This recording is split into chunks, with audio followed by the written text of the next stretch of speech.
Peace. This is Star with the Star Blooms. Y'all, I'm literally in between. It's summertime. I'm with my kid, okay? We outside. But I had a dream last night and I feel inclined to share it. At first, I wasn't sure if it was for me to share, but I think it's necessary. The dream was about two sisters, one which would be considered to be normal, one which, in the context of the dream, would be considered special. The normal sister had everything that, I don't know how to put it. It's like anything that she wanted, she had. She was extremely spoiled. There was nothing that was kept from her. I noticed, like, in portions of the dream, the special child, basically the daughter who had the gifts, she basically was in a predicament to where she was always grateful. She wasn't needy. She didn't ask for much.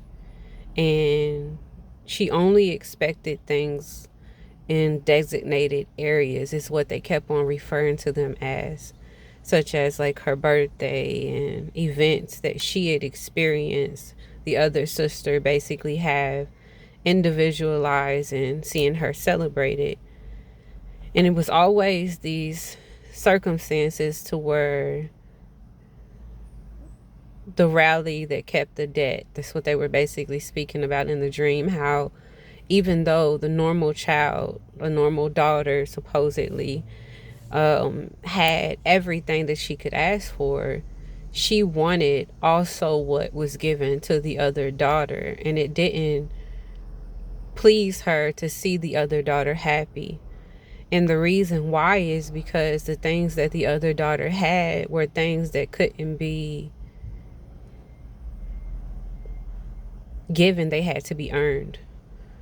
The special child had authenticity, she had character, she was pleasant to be around, she wasn't entitled. Her energy was lovely, she was refreshing, she was a joy for people to experience because she was so unique and eccentric in how she communicated. And even though the special child doted on the other sister because she loved her so much, the other daughter basically, she was so jealous and envious of the things that the other sister received naturally, that she didn't have to ask for, but yet she didn't truly value it because all the other daughter wanted was the love of the family, the love of the other sister, which seemed to be impossible for her to get without frustrating or upsetting her sibling. This story basically hit me differently because I recognized what Spirit was showing me. A lot of the times it gets to a point to where we don't want to believe things to be what they are because we couldn't fathom them. When I was sitting and I was basically, I would say, raking my head over the energy of the dream, 7:43, I was basically sitting in this space of like, okay, well, why would Spirit show me this? One of the things that I paid attention to was the simple fact of the betrayal that basically the older sister enacted onto the special daughter. How she basically seen that she received love in a way that she had never received love, acceptance in a way that she had never received acceptance, especially not in the way that she was convinced that she deserved to. It wasn't even that the other sister felt like she didn't have enough. She knew that she had more. That was the weird part that I was able to understand. It was a rate of, you don't deserve to have any of this. I deserve this, I deserve this relationship. And it was almost so weird too, because how the dream kind of sped up, they let me see different phases of basically the two daughters' lives, and how the said daughter, who was poured into by the family, how she was given everything, doted upon, no expense was miss with her. Everything was worth it for her. They set apart, funds for her. She was intended upon, and the special child almost seemed to be have getting like scraps, and if they were scraps, she had to share what she received because of the backlash that she would receive from the siblings, because of the fact that they felt like she wasn't supposed to have anything.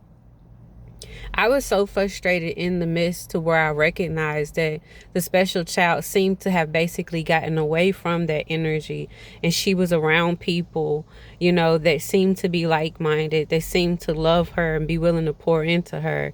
And in the dream, there's this ability where you could basically, where I was able to kind of like hover over the rooms. I could see what would happen before she'd enter the rooms and after she'd leave.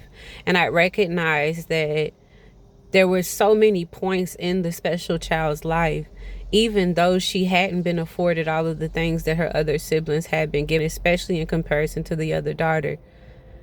There were so many points where there were deposits of hate, deposits of deformation of her character, things being said, things being spoken on 616 spirit. Thank you. And how her family never really nurtured her new beginnings, and they castrated her from a rate of being able to actually attach on to new race of family, which caused her to be in this insufficient rate in her foundation. And it made it so it made happiness so unavailable to her. It robbed her of certain rates of joy, and she wouldn't have known that the perpetrators were the very people that she was looking to get the approval from, and she couldn't believe it until she basically seen it with her own eyes.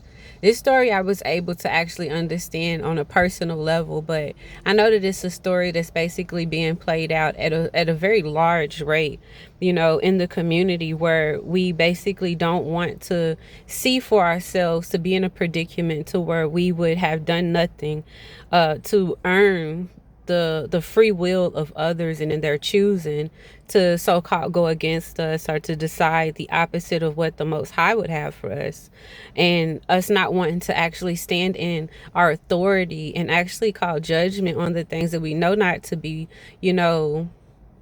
righteous, we know not to be right, we know not to be fair, right? Because we want to continue to keep this empathic rate of understanding and sincerity towards people who would rather see us not, would rather see us for not, would rather see us have not, be not, so on and so forth.